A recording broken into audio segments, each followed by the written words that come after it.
dad instilled a passion for the outdoors and for hunting in me at an early age. And we still love getting together and hunting, fishing, or just hanging out together whenever we can. He's 74 and still comes out and guides elk hunters with me every year in Colorado.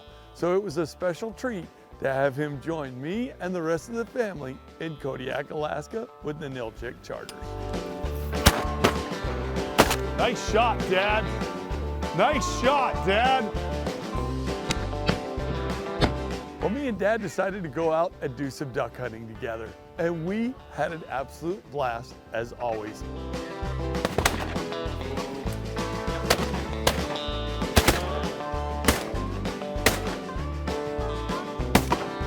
Nice shot.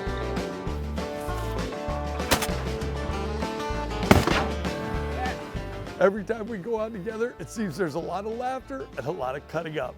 And as usual, he would shoot ducks right out from under me every time he got a chance. You can see on this one duck that comes by, I'm swinging, just ready to pull the trigger, and boom, Dad drops it. So now I have to swing on the other duck that's taken off and I don't get it. And so my dad chuckled a little bit about that one. He's still one heck of a shot with dang near anything, and it's always fun being out there with him. Yep. You know what's incredible about this trip with the Nilchik? I would come just for the fishing, I would come just for the duck hunting, and I would come just for the deer hunting. But this is all three. Unbelievable. So cool to be out here with the family. My dad's over here pounding ducks, having a blast. Doesn't get a whole lot better.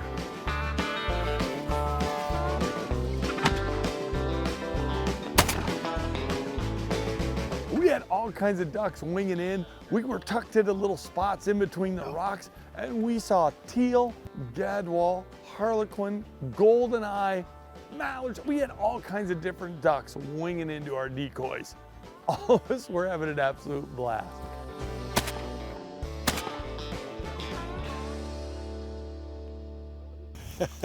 Oh, was that an awesome duck hunt, or was that an awesome duck hunt? That was the best duck hunt I've ever been on. Honest to God, right. I've been on some good hunts, as you know, but hey, this was awesome this morning. There were a lot of ducks. And I mean, the setup with the decoys on, it was beautiful. Beautiful backdrop. And with the scenery, look at this. I mean, it's just a beautiful hunt. The problem is, we were having so much fun, we knew we should have gone, even though the tide was starting to go out. Captain Garrett even said, boy, that tide's going out pretty fast. We may get stuck in here if we don't go soon, but man, these ducks sure are flying. So we stayed, and stayed way longer than we should have. The tide went out fast. Super shallow water. Oh, and I need that. No waders, and we're cool. Absolutely. If the duck hunting was slow, then holler at it. So despite all the amazing duck hunting, when we went to take off, the tide had gone out enough to where we were dragging bottom. So what happens? Instantly, we have to jump out of the boat and start booking, trying to push and drag the boat to deep water, or we were gonna have to wait until the tide turned around another 12 hours later. Let's go hunting, they said. It'll be fun. I told you I wanted to stay on the boat. Well, once I jumped into that water without waders, I knew that we definitely wanted to get that boat out of there, because I did not want to spend 12 hours shivering on that little boat.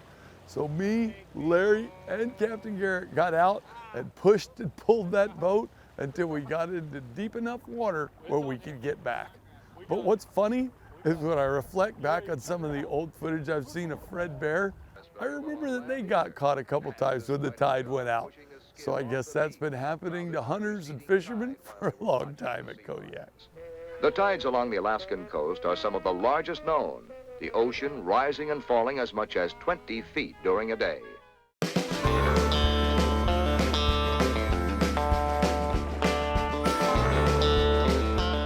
Jeb and Dad decided to go out and do a little duck hunting, and right off the bat, they had harlequins and golden eyes flooding into the decoys. You talk about two guys having a blast, well, that's exactly what they were doing.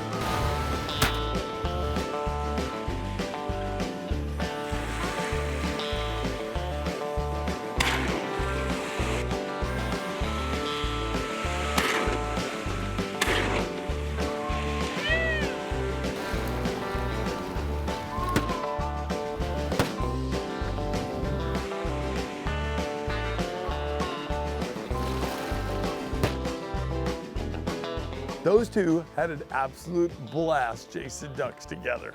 Good, good, good. That was a fun morning. Good morning hunt. And you see that pretty red patch that they have there? Mm-hmm. That's a pretty duck right there. Good old harlequin.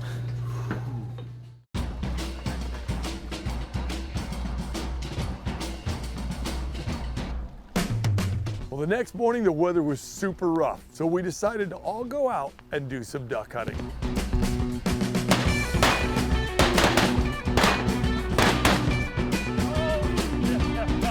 You talk about a riot. Even though the weather was nasty, nasty, the ducks were flying great and we were having a blast.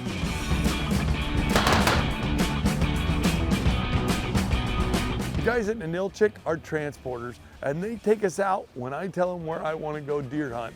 But they do guide us for the ducks and they sure help us out a lot on the fish because they know exactly where to go to get you in on the action when it comes to fishing and duck hunting. Jumping in and out of the skiff is when you have to be careful. I even get a little nervous watching those guys busting through the waves as they're going through the ocean. Because as one of the guys put it, the water in November is pretty much like lava. You go into it, you're gonna be hypothermic in minutes, and you're probably not gonna make it.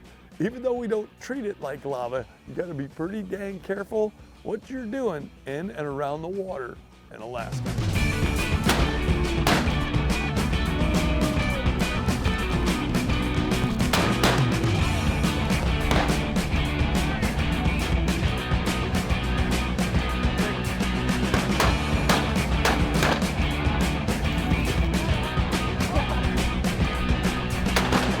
We had goldeneye winging into the decoys. We had mergansers coming in, all kinds of different ducks, and we were having an absolute blast. It was a beautiful spot against the cove, and we were tucked in and dressed for the weather.